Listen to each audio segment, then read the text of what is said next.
조합제 TV 시청자 여러분 안녕하십니까?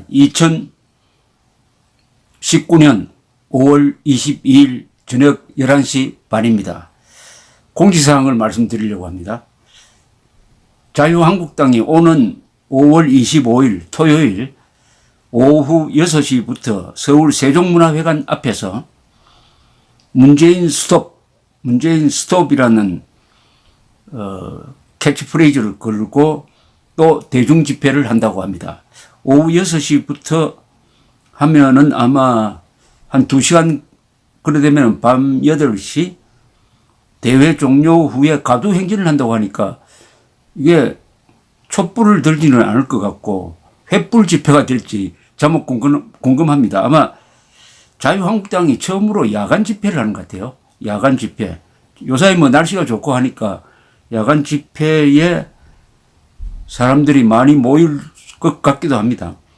이게 나라냐는 원망만 갈수록 커져 국민이 심판합니다. 문재인 스톱 뭐 이렇게 되어 있습니다.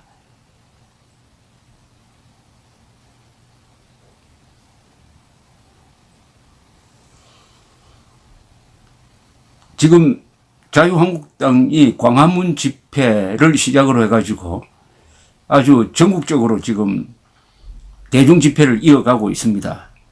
거기 나가면은 스타 두 사람이 나오죠. 나경원 원내대표, 황교안 대표 두 분의 연설, 대충 한 10분에서 15분 사이 연설이 아주 들을만합니다. 지금 나경원 의원의 연설은 현직 정치인 중에서 최고의 연설입니다.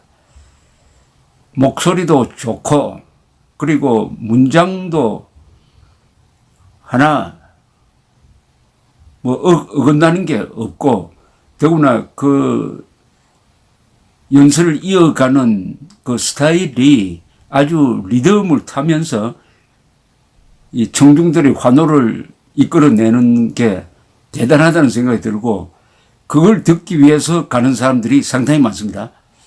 나경원 의원의 연설을 듣기 위해서 가고 그 연설을 듣는 10분, 15분 정도는 사람들이 아주 스트레스를 해소를 하고 쾌감을 느낍니다. 그리고 황교안 대표 연설은 점점 좋아지고 있습니다. 이분이 원래 관료 생활을 오래 하고 공안검사 출신이니까 좀 딱딱한 생활을 규격적인 생활을 해왔는데 정치판에 들어오고 나서 연설이 점점 좋아지는데 이분 연설의 특징은 아주 연설에 이 격이 있을 뿐만 아니라 예의가 참 발라요. 정치인으로서는 저렇게 예의 바르게 꼭 마지막에 가면은 질서를 지키자, 뭐 쓰레기 버리지 말자, 너무 욕하지 말자 이런 당부를 합니다. 사람을 격동시키는 게 대중정치인인데 또 그렇게 아주 절실하게 느껴집니다. 선량한 사람이 용감하면은 무섭다고 합니다. 그런 걸 좀 느끼게 되면서 두 사람, 나경원, 황교안 두 사람의 얼굴도 좋고 말도 좋고 글도 좋고 해서 한국의 자유 우파 세력이 가질 수 있는 최상의 인물을 선택을 했다는 게 저의 생각입니다.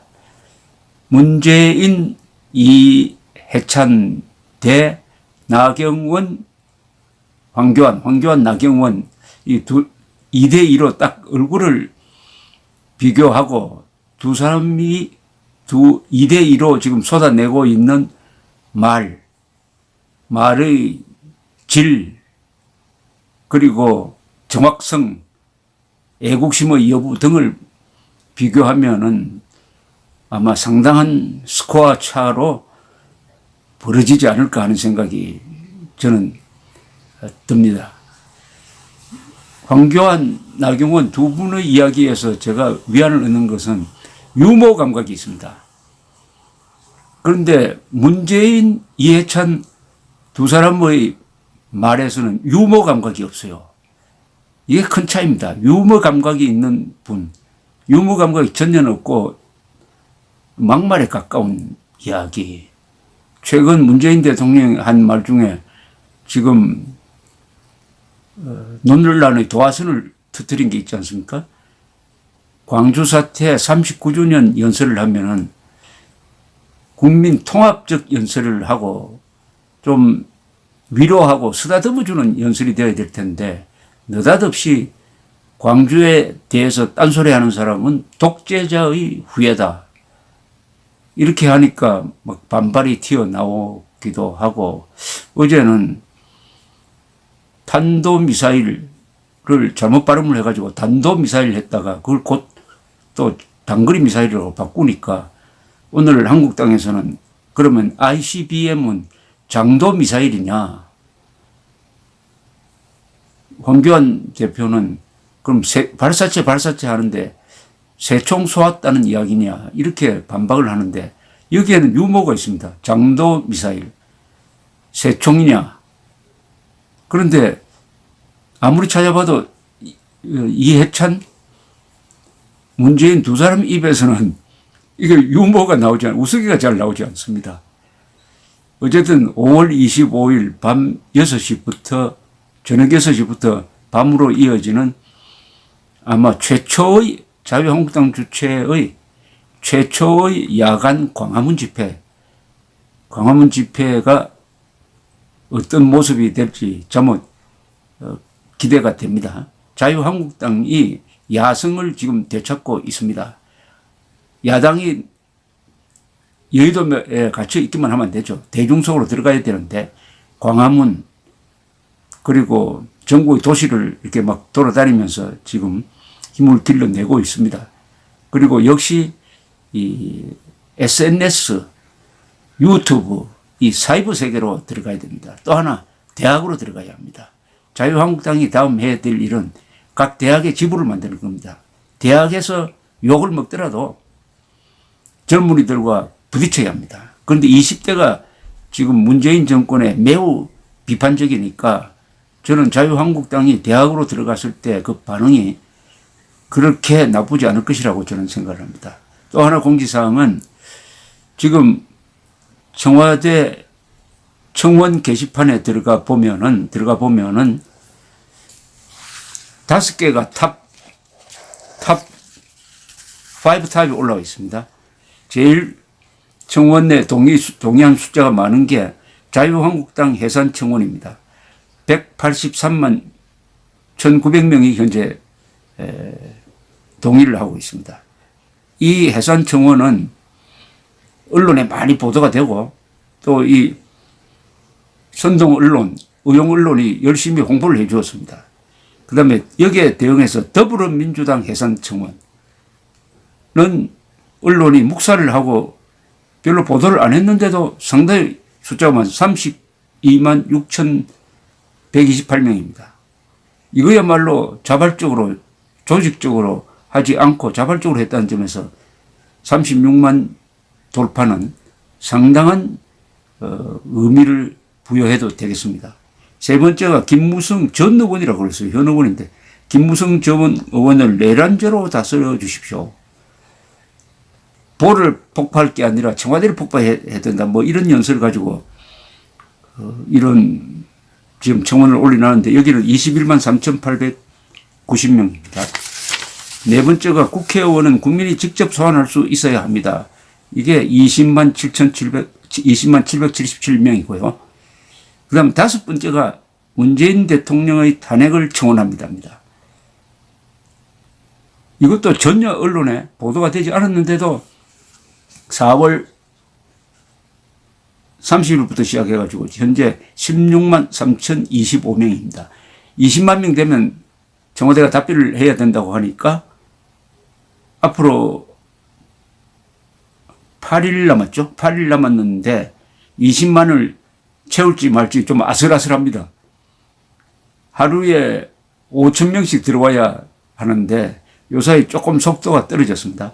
문재인 대통령의 탄핵을 청원합니다. 16만 3,025명입니다. 저는 한국의 자유민주주의가 반공자유민주주의죠. 한국은 반공만 해도 안 되고 자유주의만 추구해도 안 되고 반공자유민주주의. 자유민주주의를 지키려면 반공을 해야 됩니다. 반공이 보루입니다. 그리고 자유민주주의는 그 내용입니다.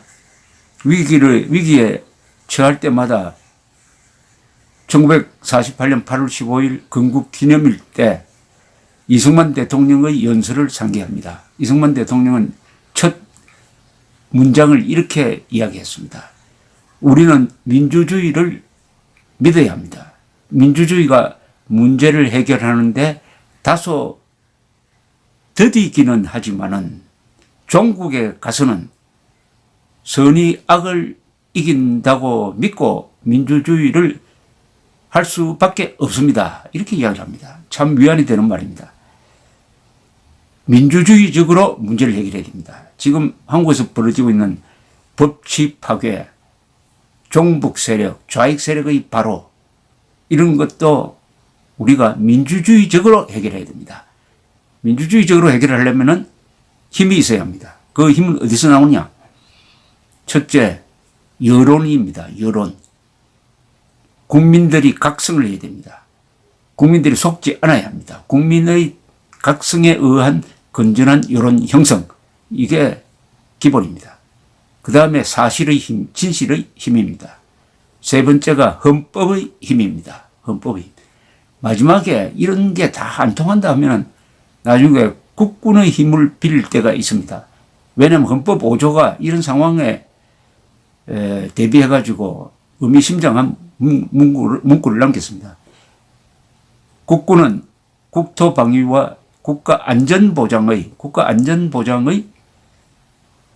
신성한 임무를 다하며 정치적으로 중립해야 한다. 이렇게 되어 있습니다. 국가의 안전보장의 최후 보루는 헌법에서 국군으로 딱 지적을 했습니다. 국군이 자유민주주의 체제를 수호하는 최후의 보루입니다. 그러나 국군이 아무 때나 나오면 안 되죠. 국군이 총 들고 나와서 자유민주주의 지킨다고 하면은 그것은 불행하게 됩니다. 국군이 나오기 전에 국민이 각성을 해야 되죠. 특히 자유한국당이 그 말대로 자유와 한국을 지키는 반공 자유민주주의 정당으로 지금 투쟁성을 강화하고 있으니까 오는 5월 25일 오후 6시 광화문에서 만납시다. 감사합니다.